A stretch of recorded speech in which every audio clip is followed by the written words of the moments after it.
When the noise stopped, I thought I would feel empty. Instead I heard myself,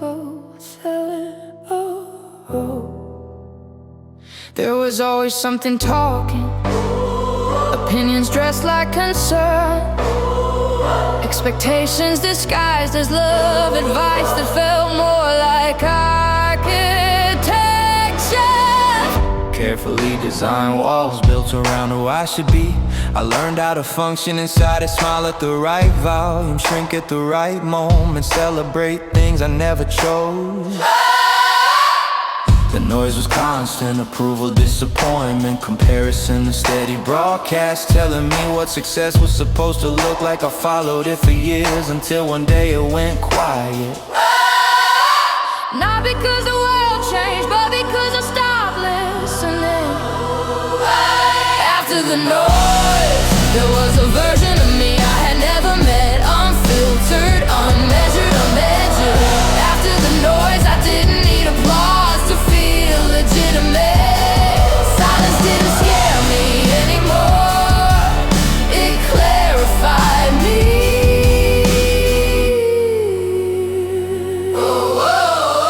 Strange how loud insecurity can be, how it narrates your every move like a commentator, waiting for mistakes, not enough, too late, too risky. I memorize those phrases, It's like they were safety instructions, but fear is repetitive and repetition feels like truth. If you hear it long enough, the day I questioned it, the script cracked, the volume lower. and I realized most of it was never mine. The silence felt unfamiliar, then it felt honest. After the noise, I could hear intention, not performance, intention. Decisions felt different when they weren't auditioning for approval. After the noise, my steps sounded heavier, not burdened. Certain, certain, certain. There were people who preferred me louder, but only in the ways they could control.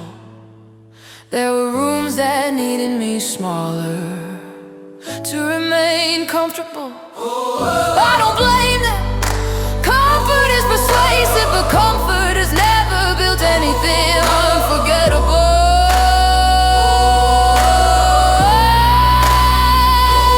So I let the silence stretch, let it expose the parts of me that have been waiting. Not dramatic, not explosive, just honest.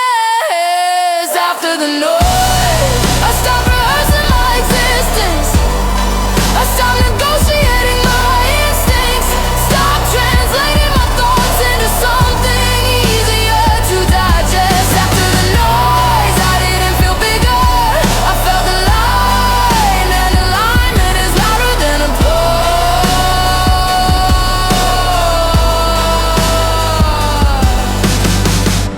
The world is still talking, but now it sounds distant. And for the first time, that distance feels like freedom.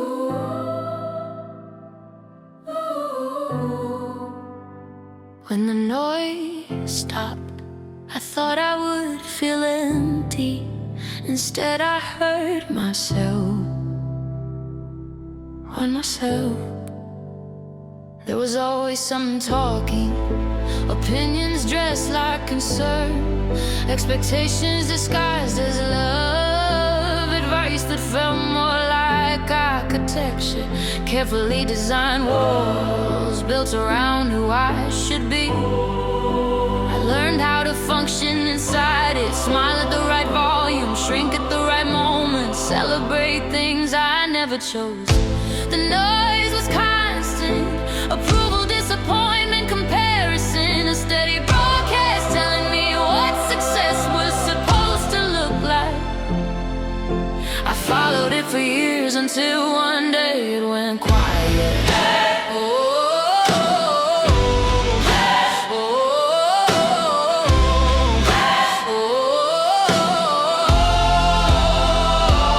Not because the world changed, but because I stopped listening.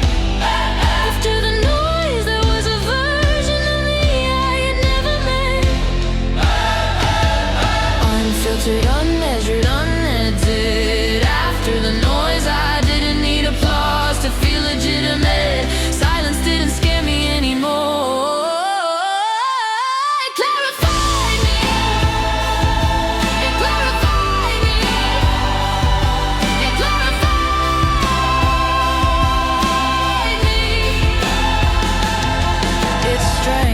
how loud insecurity can be, how it narrates your every move like a commentator waiting for mistakes. Not enough, too late, too risky.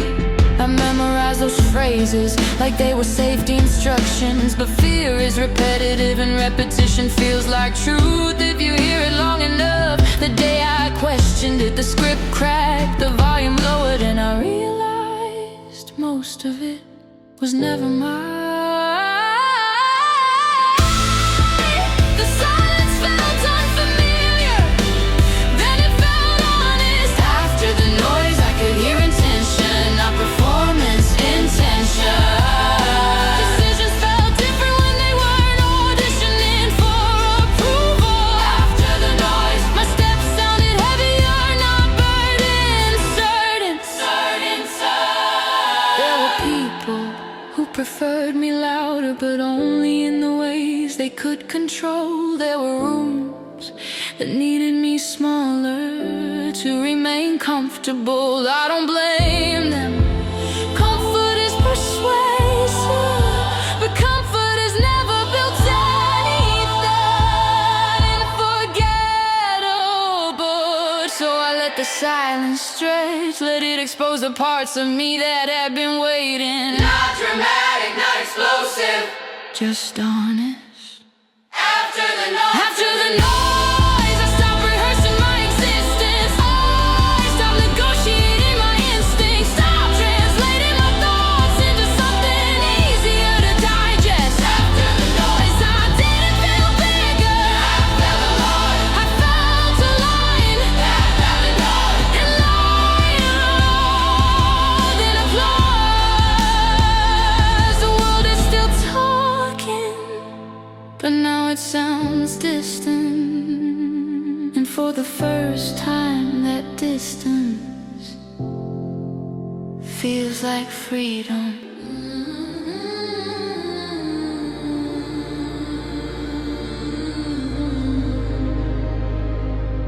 They say pressure reveals you. They just never expected what it will reveal in me.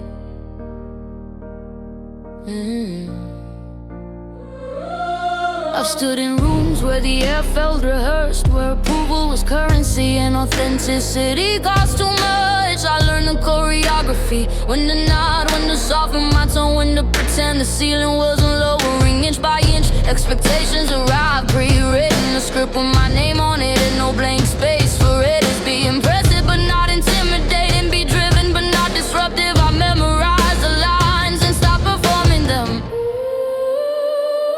because something in me refused to compress, refused to shrink, to fit that comfort.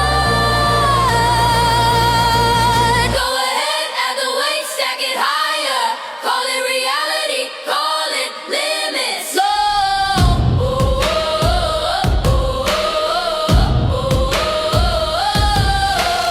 I don't fracture under pressure, I recalibrate. Every demand you place on me becomes resistance training. Every attempt to contain me teaches me the shape of the cage, and I don't stay inside cages.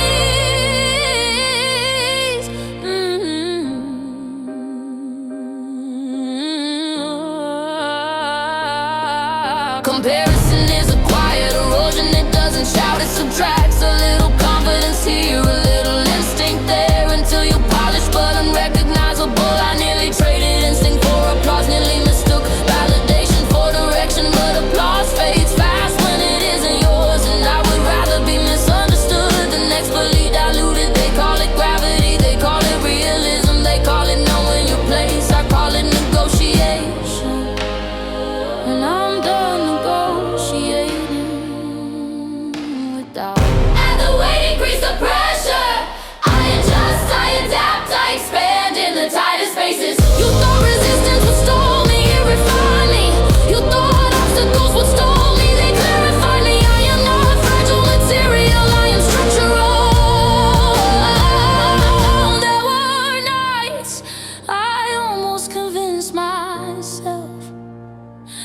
smaller meant safer, that silence meant strategy, that compromise meant maturity.